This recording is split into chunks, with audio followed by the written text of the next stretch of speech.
வைர நெஞ்சம் வைர நெஞ்சம். ஆனந்துன்னு ஒருத்தருக்கு ஃபோன் பண்ண வருவாங்க, அப்பதான் பழக்கம். ஏன் இப்படி அந்த பொண்ணை பத்தி ஒவ்வொருத்தரா விசாரிக்கிறீங்க? சம்பந்தம் பேசுறதுக்கு அவங்க வேலையை பாருங்க. சுமார். Thank you sir. பாத்தீங்களா மேடம், அந்த திலோத்தமாவோ உளுத்தமாவோ அது பேரே ஒரு டைப்பா இருக்கு. அதான் தம்பி பேரை கேட்டே மயங்கிருச்சுன்னு நினைக்கிறேன். எப்படியாவது மாட்டுவாங்கன்னு பார்த்தேன், தப்பிச்சிட்டாங்க. இந்த பாருங்க, இப்படியே விட்டுறாதீங்க, ஒரு கை அவங்கள பாத்துருங்க. பாவி மனுஷன், இந்த மாதிரி இன்னும் எத்தனை பொண்ணுங்களோட பழக்கம் வச்சிருக்காரோ. இதான் என் தலை எழுத்து. இவரை எப்படி கவனிச்சுக்கணும்னு எனக்கு தெரியும். வா வான்னு சொல்றேன்ல. உன் வேலை முடிஞ்சிருச்சு, இந்த பணம் கிளம்பு. யோ, உனக்கே இது அநியாயமா தெரியல? இப்போ வந்தவருக்கு நான் கருப்பா சேவப்பான்னு கூட தெரியாது. நீ என்னென்ன எனக்கும் அவருக்கும் தொடர்பு இருக்குன்னு அவங்க ஒய்ஃபை நம்ப வச்சு பணம் கறந்துட்டு இருக்க. அந்த ஆள் உனக்கு முதலாளி வேற. இதெல்லாம் நம்பிக்கை துரோகமா தெரியல? பாவம்.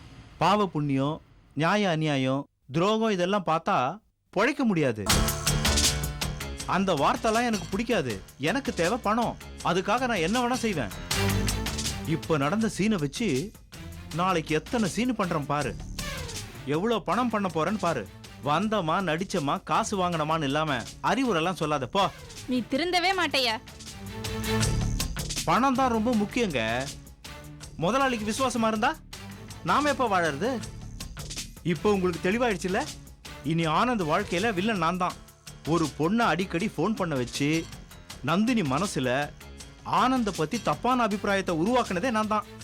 காரணம் பணம். பணம் மட்டும்தான் என் குறிக்கோள். ரகுபதியோட கேரக்டரே அதான்.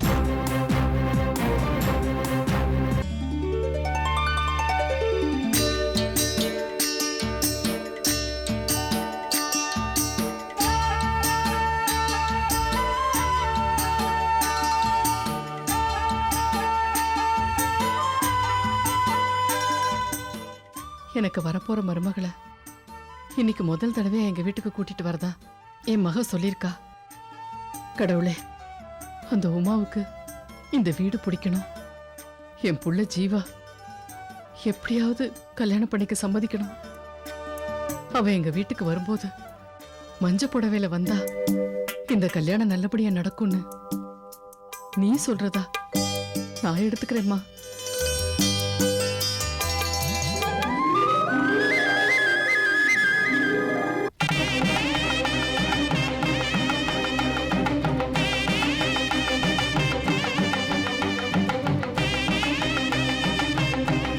அம்மா,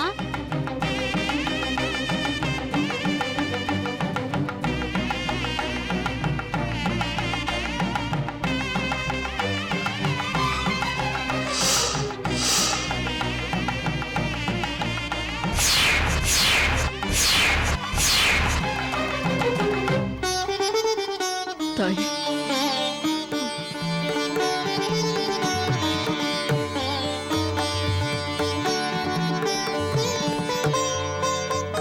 வாம்மா.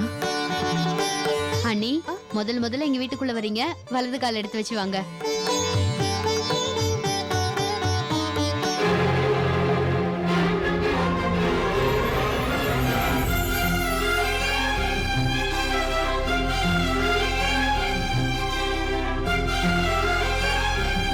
வாம்மா.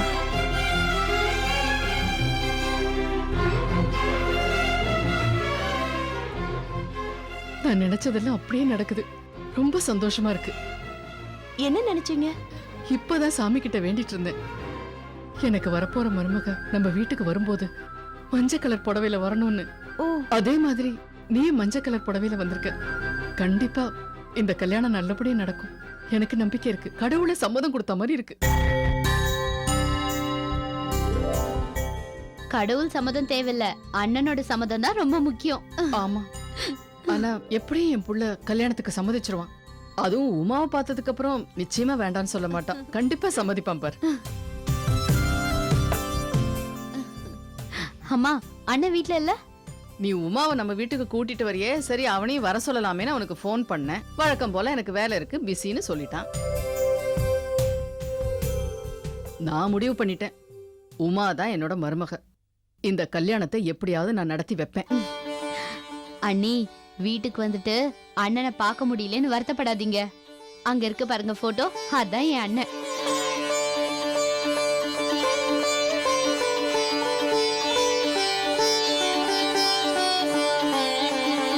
என்ன உமா, உனக்கு இந்த வீடு, என் புள்ள எல்லாரையும் பிடிச்சிருக்குல்ல? ரொம்ப பிடிச்சிருக்கு. இன்ஃபேக்ட் உங்க புள்ளைய கல்யாணம் பண்ணிக்க நான் ரொம்ப கொடுத்து வச்சிருக்கேன். நீங்க கூட நினைக்கலாம், என்னடா நம்ம புள்ளைய பத்தி இவளுக்கு எந்த விவரமும் தெரியாம கண்ணை மூடிக்கிட்டு கல்யாணத்துக்கு சம்மதிச்சிட்டாளேன்னு. ஜெகநாதன் சார் உங்க புள்ளையோட போட்டோவை காட்டின ஒரே காரணத்துக்காக தான் நான் இந்த கல்யாணத்துக்கு சம்மதிச்சேன்.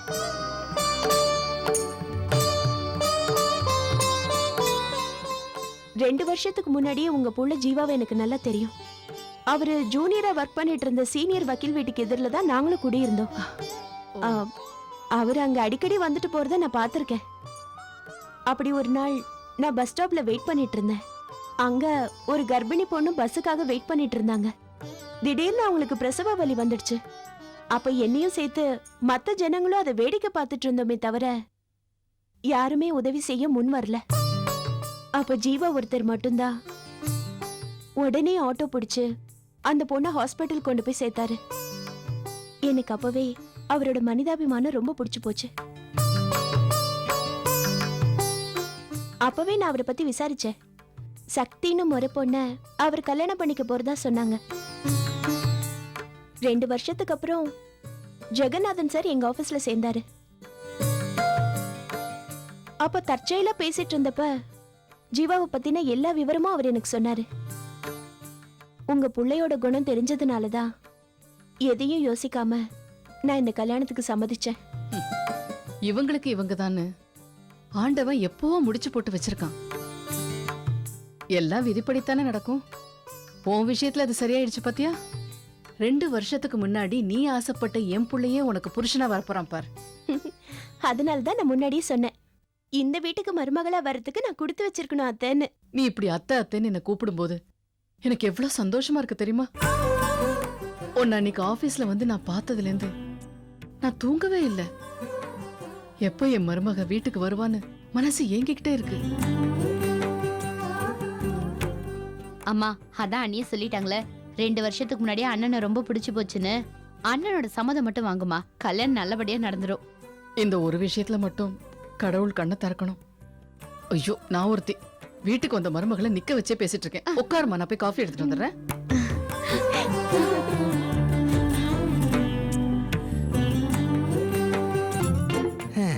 என்னதான் இருந்தாலும் நம்ம மனசுக்கு பிடிச்சவளுக்கு நம்ம கையால காப்பி போட்டு கொடுக்கறது தான் ஒரு சுகம். இது வரைக்கும் எத்தனையோ காப்பி போட்டு கொடுத்தாச்சு. அச்சோ, மகா மனசு அறகுறையா கூட இறங்க மாட்டேங்குது. அண்ணாமலை, நீ இன்னைக்கு செருப்பால் அடிவானா கூட சரி, அந்த ஐ லவ் யூங்கிற 3 வார்த்தையை மகா மூஞ்ச பார்த்து சொல்ற சொல்ற சொல்ற சொல்ற சொல்ற. ஐயோ ஐயோ, வானிலையை பார்த்தா கூட மகா மூஞ்சி மாதிரியே இருக்கு.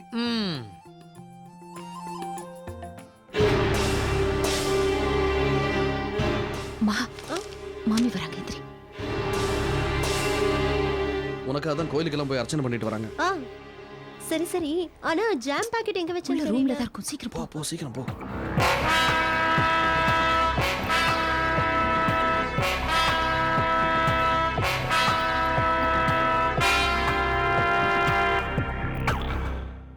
அப்பா அப்பா, சே, ஆரம்பமே சுடுதே.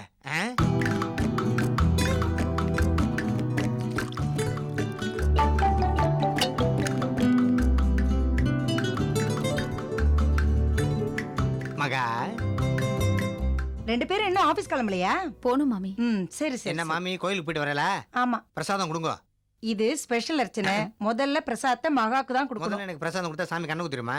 எதுக்கு எடுத்தாலும் இப்படி ஏட்டிக்கு போட்டு பேசிட்டே இருக்காத. சரி, நீ காஃபியை கொடு. பிரசாதம் எவ்வளவு ஸ்பெஷலோ அதே மாதிரி அண்ணாமலை காப்பியும் ஸ்பெஷல். முதல்ல மகாக்கு, மீன் தான் உங்களுக்கு. உன்னண்ட வெட்டியே பேசிட்டு இருக்க. இன்னைக்கு நேரம் இல்ல, இன்னைக்கு நிறைய வேலை கிடக்கு. இதுல ஒன்றும் குறைச்சல் இல்லை. டேய், அண்ணாமலை, எங்க போற? பாஸ்போர்ட் ரெனியூ பண்றதுக்கு. என்னம்மா கேள்வி? காப்பியை மகா கிட்ட கொடுக்க போறோமா? கார் தொடச்சியா? கார்லாம் காத்தால தொடச்சாச்சு முதலாளி. இந்த பாருங்க, நான் ஒரு ரூட்ல போயிட்டு இருக்கேன், தேவையில்ல டிஸ்டர்ப் பண்ணாதீங்க, கொஞ்சம் சொல்லி வைங்க.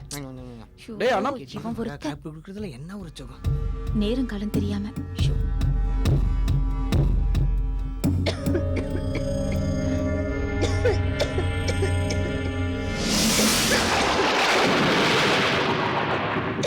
அச்சச்சோ மகா, மகா நான் அங்கிருந்து பார்த்தேன், இருமுனா வாயில இருந்து ரத்தம் வருதே, உன் உடம்புக்கு என்ன? அதெல்லாம் ஒண்ணும் இல்ல. இல்லையே, என்கிட்ட இருந்து ஏதோ மறைக்கிற, உன் உடம்புக்கு என்ன, உண்மையை சொல்லு. இவன் டார்ச்சர் தாங்க முடியல. மாமி கிட்ட சொன்ன அதே பொய்ய இவன் கிட்டயும் சொல்லிட வேண்டியதுதான். என் மகா, ஏன் இப்படி திரு திருன்னு முழிக்கிற? என்கிட்ட சொல்ல வேணாமான்னு யோசனை பண்றியா? தைரியமா சொல்லுமா, உன் உடம்புக்கு என்ன? ஐயோ, என்ன மகா கேக்குறலமா, என்ன? எனக்கு கேன்சர்.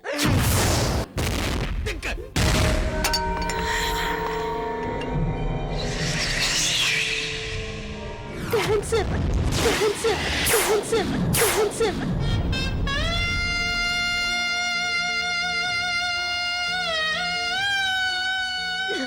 இன்னும் 25 நாள் தான் நான் உயிரோட இருப்பேன்னு டாக்டர் சொல்லியிருக்காங்க. கடைசி காலத்துல என் பாட்டி கூட இருக்கதா நான் இங்க வந்தேன்.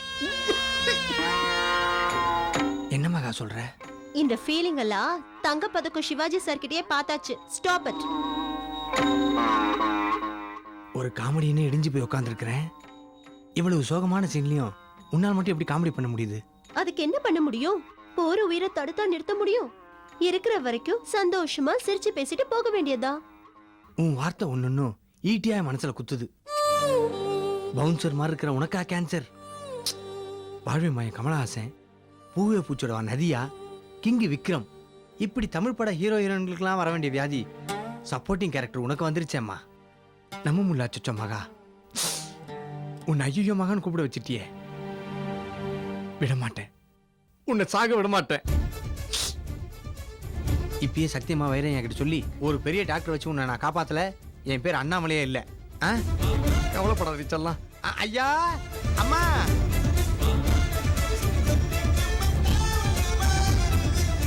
சக்திமா, என்ன நம்மள விஷயம் தெரிஞ்சா நீங்க ஆடி போயிடுவீங்க. என்ன விஷயம்டா? இவ்வளவு நாள் நம்ம கிட்ட சிரிச்சு சிரிச்சு பேச இந்த மகாவுக்கு இருக்கிற நோய் என்னன்னு தெரியுமா உங்களுக்கு? என்ன நோய்? கேன்சர். இன்னும் 25 நாள்ல செத்து போயிடுவோன்னு டாக்டரே சொல்லியிருக்காராம். என்னம்மா அப்படி பாக்குறீங்க? மகாவுக்கு கேன்சர் தெரியும். தெரியுமா? இந்த விஷயத்துல உங்க 2 பேரோட ஒட்டுமொத்த ரியாக்ஷன் இவ்வளவுதானா? வாங்க மாமி வாங்க. தெரியுமா மகாவுக்கு கேன்சர்? தெரியும். உங்களுக்கும் தெரியுமா? அப்ப மகா மேல உங்களுக்கு பாசம் கிடையாது, நேசம் கிடையாது இல்லையா? இந்த பாருங்க மாமி, மகா இன்னைக்கு உசுரோட நம்மகிட்ட பேசிட்டு இருக்கவ இன்னும் 25 நாள் கழிச்சு சாக போறான். கடைசி காலத்துல உங்களோட இருக்குன்னு வந்திருக்கா மாமி. இந்த பாருங்க, மகா ஒரு நல்ல டாக்டர்கிட்ட காட்டி அவளை காப்பாற்ற வேண்டிய நம்மளோட கடமை. என்ன நான் சொல்றது? டேய் இருடா, கொஞ்சம் மூச்சு விட்டுட்டு பேசு. எதுக்கு பதற? உன்னை விட ஏற்கனவே நாங்கெல்லாம் ஃபீல் பண்ணியாச்சு. மாமி மகாவோட அம்மாவை பார்த்து 2 வார்த்தை பேசினா தான் ஆபரேஷனுக்கு சம்மதிப்பேன்னு மகா சொல்லியிருக்கா. மாமி அப்புறம் என்ன மாமி, மகாவுடைய உசுறு பெருசா இல்ல உங்க வீராப்ப பெருசா? சாக போறது உங்க பேத்தி. நேரம் உங்க பொண்ணுகிட்ட போங்க, 2 வார்த்தை என்ன 2000 வார்த்தை பேசுவாங்க. இந்த விஷயத்துல மட்டும் என்ன வற்புறுத்தாதீங்க. என்னால அந்த ஜெர்மன்காரி முகத்துல முழிக்க முடியாது. மகாவுக்கு சீக்கிரம் குணமாகணும்னு தினமும் நான் கோயில் கோயிலா போய் அந்த பகவான்கிட்ட வேண்டிட்டு அவ பேருக்கு அர்ச்சனை பண்ணிட்டு வந்துட்டு இருக்கேன். அது மட்டும்தான் என்னால முடியும். இந்த கோயில் பிரசாத்தை அவளை எடுக்க சொல்லு. எங்க அம்மா முகத்துல முழிக்க பிடிக்காதவங்களுக்கு ஏன் மேல மட்டும் என்ன அக்கறை? எனக்காக எதுக்கு கோயில் கோயிலா போய் வேண்டிக்கணும்? பிரசாதமும் வேண்டாம், ஒண்ணு வேண்டாம். நான் இப்படியே செத்து தொலைறேன். மகா, நீங்க விளையாடிக்கிட்டு இருக்கிறது ஒரு உயிரோட. இனிமே அண்ணாமலை பார்த்துப்பா. நீங்க வாங்க.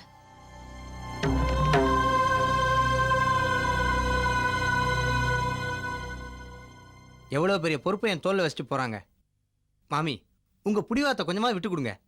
பேத்தி சத்தனம் பரவாயில்ல, உங்க வரட்டு கௌரவம் தான் உங்களுக்கு முக்கியம்னா நீங்க மனுஷே கிடையாது. உங்களை கையெடுத்து கும்பிட்டு கேட்டுக்கிறேன், மகாவை காப்பாத்துங்க எனக்காக மாமி.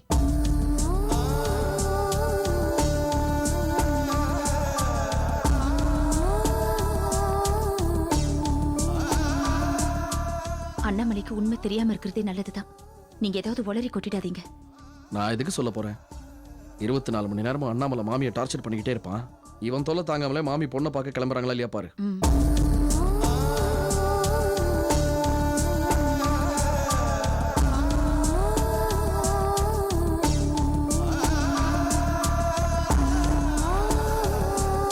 மாமியோட மனசு மாறுமா?